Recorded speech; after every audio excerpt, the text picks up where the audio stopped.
شکر ہے اس خالق کا جس پاک ذات نے ہمیں اور آپ کو دنیا کی گندگی سے بچا کے علی کی محبت عطا کی۔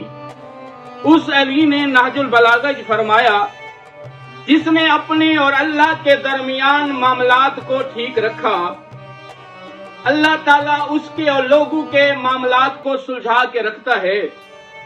جس نے اپنی آخرت کو سنوار کے رکھا، خدا اس کی دنیا کو بھی سنوار کے رکھتا ہے۔